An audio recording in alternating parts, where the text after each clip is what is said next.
News insight کے ساتھ میں ہوں عامر ضیاء۔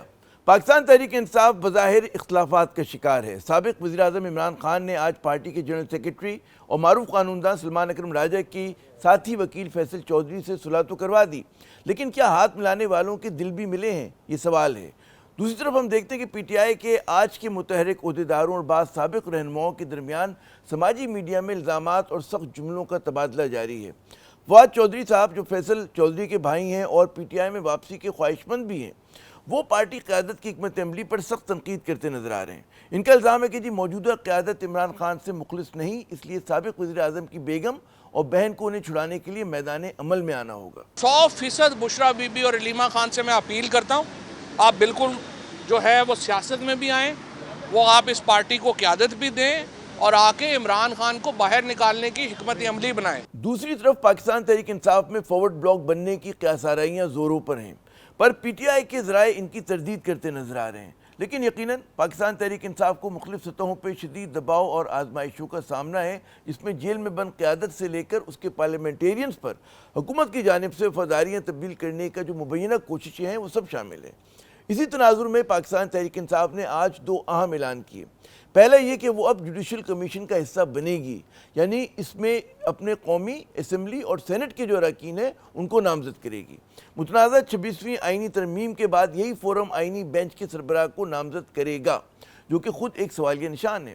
دوسرا فیصلہ جو پاکستان تحریک انصاف نے کیا وہ یہ کہ جی ملک کے مختلف حصوں میں جلسے کرنے کا، جس کا آغاز وہ 8 نومبر سے پشاور میں کریں گے۔ پاکستان تحریک انصاف کے ذرائع کا کہنا ہے کہ جی چیف جسٹس قاضی فائز عیسیٰ صاحب کی ریٹائرمنٹ کے بعد اب وہ عدالتی محاذ میں زیادہ سرگرمی کا مظاہرہ کریں گے، جس میں اپنی قیادت کے خلاف مختلف مقدمات لڑنے کے ساتھ ساتھ آئینی اور انسانی حقوق کے مختلف مقدمات دائر کرنا بھی شامل ہے، یعنی کہ مرکز نگاہ جو ہے ایک مرتبہ پھر اعلیٰ عدلیہ ہی ہوگی۔ ویسے پی ٹی آئی کے جو ارادے اپنی جگہ، وزیر اعلیٰ پنجاب مریم نواز صاحبہ نے دعویٰ کیا ہے کہ جی پاکستان جلد فتنہ اور فتنہ بازی ختم ہوتے دیکھے گا۔ آپ کو دیکھیں گے یہ فتنہ بھی ختم ہو رہا ہے، فتنے کی فتنہ بازی بھی ختم ہو رہی ہے، اور یہ جو گھس بیٹھے تھے سیاست میں، ان کی سیاست اپنے آخری دموں پہ اور اپنا دم توڑتی جا رہی ہے انشاءاللہ۔ اور آج ہی کے دن چیف جسٹس یحییٰ افریدی کے زیر صدارت جو ہے فل کورٹ اجلاس ہوا، جس میں تمام ججز نے شرکت کی۔ اس میں جسٹس منصور علی شاہ صاحب جو ہیں وہ ویڈیو لنک کے ذریعے شریک ہوئے۔ اعلامیے کے مطابق اجلاس میں مختلف امور پر ججز کے تحفظات اور سپریم کورٹ کے انتظامی امور جو تھے وہ زیر غور لائے گئے، اور پرانے مقدمات کا بوجھ کم کرنے کے حوالے سے بھی بات ہوئی۔ چیف جسٹس صاحب نے پہلے دن 30 مقدمات کی سماعت کی، اور انہی سب معاملات کے درمیان کئی سرگوشیوں میں ایک اور آئینی ترمیم کی بازگشت ہے، کیونکہ بعض سینئر حکومتی ذرائع اس کی فی الوقت تردید کرتے نظر آ رہے ہیں۔ تو جناب ہم بڑھتے ہیں اپنے پہلے مہمان کی جانب، شیخ وقاص اکرم صاحب، مرکزی ترجمان پاکستان تحریک انصاف۔ جناب شیخ وقاص صاحب، سب سے پہلے تو یہ بتائیے کہ پاکستان تحریک انصاف میں بڑی ادھم مچا ہوا ہے اختلافات کی خبروں سے، اور حتیٰ کہ مطلب ہے سابق وزیر اعظم عمران خان کو جو آج صلح صفائی کروانی پڑی سلمان اکرم راجہ صاحب کے درمیان اور فیصل چودھری کے درمیان، کیا ہے، کیا صورتحال ہے کیا؟ پہلی بات تو یہ ہے جی، میں یہ سمجھتا ہوں کہ پارٹی کے اندر کوئی ادھم نہیں ہے، اور نہ کوئی ایسی صورتحال ہے جس کے پیچھے میڈیا پچھلے 2 دن سے پریشان ہے۔ اس سے مجھے اندازہ ہوتا ہے کہ پاکستان میں شاید خبروں کی کوئی کمی ہے، یا ایشوز ختم ہو گئے ہیں۔ بٹ اینی وے، اور کوئی ایسا صلح صفائی والا معاملہ بھی نہیں تھا۔ خان صاحب کے سامنے ایک چیز آئی، اور خان صاحب جو ہے انہوں نے جس کو تنبیہ کرنی تھی اس کو تنبیہ کر دی، اور باقی سب کو کہا کہ یہ جو اس قسم کے نانسنس قسم کے معاملات ہیں اس کو ختم کیا جائے۔ End of the story, nothing else. ٹھیک ہے۔ اچھا، اسی تناظر میں جو آپ کے کچھ سابقہ ساتھی ہیں جیسے فواد چودھری صاحب ہیں، انہوں نے پورا ایک محاذ کھولا ہوا ہے، نہ صرف آپ کے خلاف بلکہ اور بھی رہنماؤں کے خلاف۔ کیا سمجھتے ہیں، کیا وہ انگریز بنا پا رہے ہیں اپنے آپ کے سپورٹرز میں، یا وہ کس نظر سے آپ ان کی تنقید کو دیکھتے ہیں جو وہ سوالات اٹھا رہے ہیں؟ جی، حکمت عملی کے حوالے سے، بلکہ وہ تو باقاعدہ خلوص کو چیلنج کر رہے ہیں آپ لوگوں کے۔ جی، کہ اس سے کوئی فرق نہیں پڑتا ہے سر۔ جو بندے 9 مئی پہ خان صاحب کو چھوڑ کے چلے گئے، اور اب کیونکہ عوام میں ان کی پذیرائی نہیں ہے، اور اس حوالے سے اگر وہ اٹینشن چاہتے ہیں تو ہم ان کو وہ اٹینشن دینے کو تیار نہیں ہے۔ تو اگر کوئی ٹویٹس کرتا ہے کسی کے خلاف یا کچھ قسم کی گفتگو کرتا ہے، اگر میرے پاس یہ عہدہ ذاتی حیثیت میں نہ ہوتا تو میں پھر ٹویٹس کا جواب بھی دے لیتا، مگر اب ہر ایسی چیز جس کا میں جواب دوں گا as a party secretary information, اس سے لوگوں کو خام خواہ اٹینشن ملے گی، اور میں نہیں سمجھتا کہ یہ مناسب ہے۔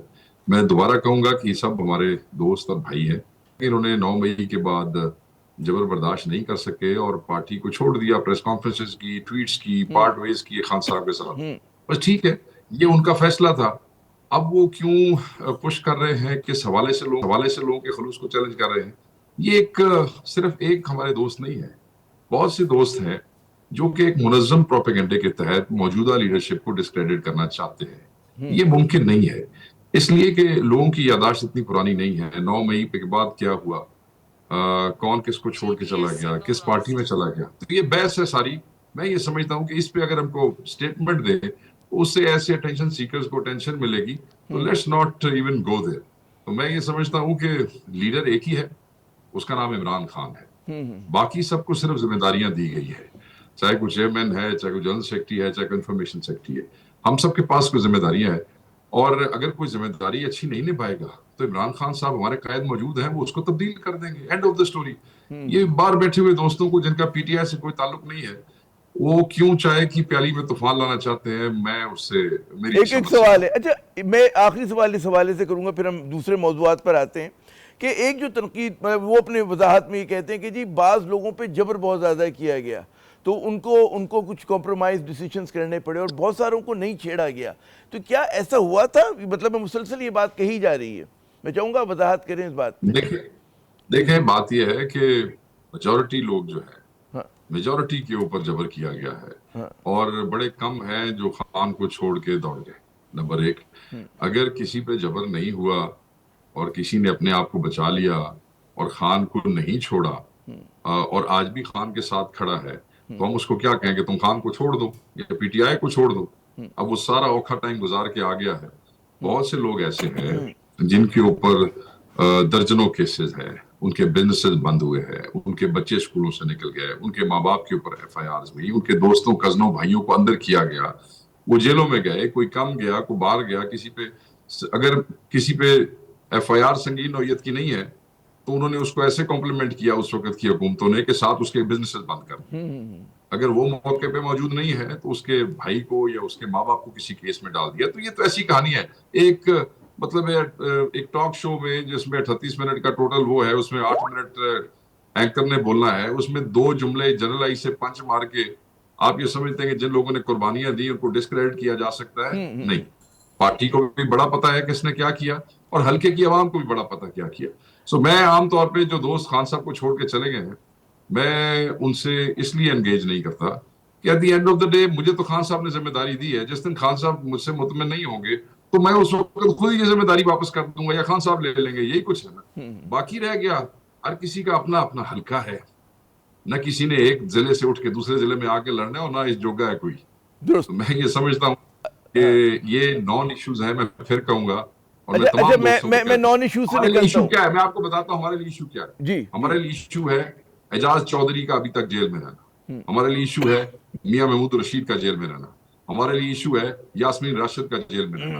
ہمارے لیے ایشو ہے عمر سرفراز چیمہ، اور سب سے بڑا ایشو یہ ہے کہ عمران خان صاحب ابھی تک جیل میں ہے. ہم سب اسی تک دو میں ہے کہ یہ ہمارے جو پنجاب میں یہ ہمارے دوست جو ہیں وہ اتنے عرصے سے فسطائیت کی اس میں جیل میں پڑے ہیں اور خان صاحب بڈیالہ میں پڑے. یہ ہمارے ایشوز ہیں. ایک ہی ایشو ہے فلانا چھٹ گیا سی تو نیا کہہ دیتا فلانا. وہ چھٹو یار، بلے بندے اپنے گھر جو مرضی کہتے ہیں. ہم نے اپنا کام کرنا ہے، ہم نے ادھر ادھر کوئی توجہ نہیں دینی. اچھا، ایک اور بات جو بہت زیادہ قیاس آرائیاں ہو رہی ہیں، بلکہ آپ کے اس میں بعض پرانے دوست جیسے فیصل وائڈر ہیں، فارورڈ بلاک بنانے کی جو بات ہو رہی ہے، یہ جو قیاس آرائیاں ہیں، لوگ کہتے ہیں جی جہاں پہ دھواں ہے کہیں نہ کہیں آگ تو ہوگی. کوئی خدشہ ہے؟ کہیں ایسی کوششیں ہو رہی ہیں کہ کچھ لوگوں کو توڑ کر جو ہے فارورڈ بلاک کھڑا کیا جائے؟ جی، میرے جو ہمارے دوست ہیں فیصل واڈا صاحب، جیسے آپ نے کلیم کیا، جی ویسے تو جو میرے لیڈر کے بارے میں کوئی غلط بات کرتا ہے اس کے ساتھ میں دوستی کا کلیم نہیں رکھتا ہوں. مگر میں یہ آپ کو بتاتا چلوں کہ وہ تو کہتے تھے کہ ہم 8 فروری کے الیکشن میں ایک سیٹ بھی نہیں لے سکیں گے. یاد ہے آپ کو؟ تو ہم نے وہاں پہ سیٹیں بھی لی. پھر وہ کہتے تھے کہ ان کی کسی صوبے میں حکومت نہیں ہوگی. پھر ہم نے وہاں پہ کے پی کے میں حکومت بھی بنائی. پھر وہ کہتے تھے کہ ان کا کوئی پولنگ ایجنٹ نہیں بیٹھ سکے گا. لوگوں کے پولنگ ایجنٹ بھی بیٹھے. پھر یہ کہتے تھے کہ کوئی ڈی چوک میں چڑیا پر نہیں مار سکے گی. وہ چڑیا نے تو نہیں، وہ مطلب ہے کہ علی امین کی قیادت میں ہزاروں بندے ڈی چوک پہنچ گئے. بہت سی چیزیں ہیں جن پہ میرے بھائی کی پروڈکشن صحیح ٹھیک ثابت نہیں ہوئی. وہ دیکھیں نا، انفارمیشن ملتی ہے وہ جیسے انفارمیشن ملتی ہے کسی ایشو پہ وہ آگے دے دیتے ہیں. وہ جو انفارمیشن دیتے ہیں وہ پھر اپنی مرضی کے مطابق فیصلوں کو ڈھال لیتے ہیں تو انفارمیشن غلط ہو جاتی ہے. سو ایڈا سنجیدہ نہ لیا کرو نہ گلانو. چلیں اچھا اب ایک اور سنجیدہ سوال, یہ واقعی سنجیدہ ہے. آپ سمجھتے ہیں کیا بشریٰ بی بی کو اور ان کی بہن علیمہ خان صاحبہ کو عمران خان کو آزاد کرانے کے لیے کسی حوالے سے سیاست میں متحرک ہونا چاہیے, یا جو ابھی تک وہ کردار نبھاتی رہی وہی کردار رہنا چاہیے؟ دیکھیں جی, بشریٰ بی بی جو ہے یا علیمہ خان صاحبہ, ان کے حوالے سے خان صاحب بڑا واضح طور پہ کہہ چکے ہیں اپنی فیملی کے حوالے سے, کوئی انڈیویجول اسپیسیفک نام نہیں دیا, کہ یہ میرے خاندان میں کوئی آدمی جو ہے وہ سیاست میں نہیں آئے گا. اوبویسلی جب وہ کہہ چکے ہیں کہ میرے خاندان میں کوئی نہیں آئے گا تو پھر اس کا مطلب ہے کہ اس میں زوجہ بھی شامل ہے اور باقی فیملی بھی شامل ہے. باقی رہ گیا ایز اہلیہ, اگر وہ اپنے خاوند کو نکالنے کے لیے کوشش کرنا چاہیں گی, چاہتی ہیں اور کر رہی ہے, تو اس کا یہ مطلب نہیں کہ وہ سیاست کر رہی ہے. اس کا یہ مطلب ہے کہ جب ہم لوگ جیل میں جاتے ہیں تو ہمارے بہن بھائی ماں باپ بال بچے سب کوشش کرتے ہیں کہ ہم باہر آ جائیں. اور اسی طریقے سے خان صاحب بھی انسان ہے, ان کی فیملی ہے, ان کے بچے ہیں, ان کی بیگم صاحبہ ہیں. اگر وہ کوشش کرتی ہیں تو why would we say کہ it's a political thing? It's not political. It's human to help your loved ones. اچھا ایک اور موضوع پر آتے ہیں کہ ایک ہم دیکھتے ہیں بھی گزشتہ ایک دو روز سے 27ویں ترمیم کا ایک قیاس گو کہ بعض وزراء نے اس کی تردید بھی کی کہ ایسا کوئی ارادہ نہیں ہے. کیا سمجھتے ہیں, یہ ظاہر ہے کہ اس کے حوالے سے بھی بڑی سنجیدہ گفتگو جو جس طرح سے لیک ہوئی ذرائع کے حساب سے خبریں, کیا آپ سمجھتے ہیں کوئی جینوئن موو آپ دیکھتے ہیں ہوتا ہوا کہ مزید عدلیہ کے جو ہیں کلپ کیے جائیں پر جو ہیں؟ I don't know یہ کیا کرنا چاہتے ہیں. میرے خیال میں اگر یہ 27ویں جو وہ ہے آپ کی امینڈمنٹ, اس میں جو انہوں نے پنجابی میں اگر آپ کہہ رہے ہیں کہ جو انہوں نے اس ترمیم میں چبلیں ماری ہیں 26 میں, اور جتنے لکوناز ہیں, somebody was telling me ایسے ہی ہے کہ ایک آدمی سویا رات کو اور صبح پاگل ہو گیا, جب اٹھا تو پاگل ہونے کے بعد کسی سے انہوں نے وہ کسی پاگل آدمی سے لکھوائی ہے جس نے وہ قانون کی وہ جو ہوتی ہیں سینسٹیوٹیز وہ نہیں دیکھی. سب بہت سے لکوناز ہیں. اگر تو یہ اس کو ٹھیک کرنے کے لیے آ رہی ہے تو اور بات ہے. اگر ان کے کوئی نیفیریس ڈیزائنز ہیں, اسی طریقے سے جیسے وہ مسودے میں سے جو چیزیں نکالنے کے لیے یہ آئے ہیں, تو اس کی پھر ایک اور امپلیکیشن ہے. بٹ ان اینی کیس ہم 27ویں ترمیم کی مخالفت کریں گے, اس کو روکنے کی کوشش کریں گے, اور ہم 26 کو بھی جو ہے ہم کہتے ہیں کہ وہ جب تک تو ہے تب تک تو لا آف دا لینڈ ہے, but it's being challenged and it has been challenged. اچھا میرے کچھ پی ٹی آئی کے اور سینئر ساتھیوں سے بات ہو رہی تھی, وہ کہتے ہیں کہ ہم سمجھتے ہیں کہ قاضی فائز عیسیٰ جانے کے بعد جو ہے اب پی ٹی آئی زیادہ جائرہانہ طریقے سے عدالتی محاذ پہ سرگرم عمل ہوگی, اور وہ بہت سارے جیسے کہ مطلب ہے چیلنج بھی کریں گے 26ویں ترمیم کو, ہیومن رائٹس کے ایشوز بھی اٹھائیں گے. کچھ اس کے اوپر روشنی نہیں ڈالیں کریں گے؟ گے بالکل. ہم نے دیکھیں, میں نے آپ کو کہا کہ ہم نے اپنی لیگل کمیٹی کے حوالے اس کو کیا تھا, پولیٹیکل کمیٹی میں یہ فیصلہ ہوا تھا. لیگل کمیٹی اس کے بہت سے پہلوؤں کا جائزہ لے رہی ہے. آج میرے علم میں آیا ہے کہ ایک صاحب نے تو اس کو چیلنج کر بھی دیا ہے. جب لیگل کمیٹی جو ہے وہ اس کے اوپر کوئی مربوط ریکمنڈیشن دے دے گی تو ایز اے پارٹی سارے اس کو دوبارہ سب مل کے چیلنج کریں گے اور وہ ہو جائے گی. ہم اس کی وہ نہیں کرتے ہیں, بالکل ہم اس کی مخالفت کرتے ہیں. ہو گئی پاس, زور زبردستی آپ نے کرا لی, we don't have to accept. کیا آپ کی توقعات کیا ہیں؟ اب آپ کو اعلیٰ عدلیہ سے کیا توقعات ہیں کہ جتنا ان کو دباؤ ہے ان پر, جس طرح حکومت نے متنازع بنانے کی کوشش کی ہے؟ عدلیہ سے دیکھیں, عدلیہ سے کسی کو کیا توقع ہو سکتی ہے؟ عدلیہ سے صرف انصاف کی توقع ہوتی ہے, اور میں یہ سمجھتا ہوں کہ ہمیں صرف انصاف ہی چاہیے. خان صاحب آزاد عدلیہ کا نعرہ اس لیے لگا رہے تھے اور اس لیے اس ترمیم کو روکنا چاہتے تھے کہ آزاد اور خود مختار عدلیہ ہی جو ہے وہ ملک کے اندر رول آف لا کی گارنٹی دے سکتی ہے. آزاد اور خود مختار عدلیہ ہوگی تو عمران خان صاحب کے ساتھ یہ زیادتی نہیں ہوگی, وہ بھی باہر آ جائیں گے. اسی لیے وہ کہتے تھے کہ اس کو روکنے کی کوشش کرو. That's what happened. So توقع is کہ آزادی, اور اگر یہ حفاظت کر لیں اپنی خود مختاری کی تو بڑی بات ہے. اچھا ایک اور تاثر ہوا ہے, کم از کم 2 جس طرح سے بشریٰ بی بی کی ضمانت منظور ہوئی, پھر علیمہ خان صاحبہ جو ہیں وہ رہا ہوئیں, بہنیں جو ہیں عمران خان صاحب کی. کیا آپ سمجھتے ہیں کہیں پہ امید ہے اس بات کی کہ جو تلخیاں ہیں, جو محاذ آرائی اس میں کمی ہوگی, اور جو سختیوں کا دور تو اس میں گریجولی جو ہے کچھ کمی کے آپ آثار امید کرتے ہیں؟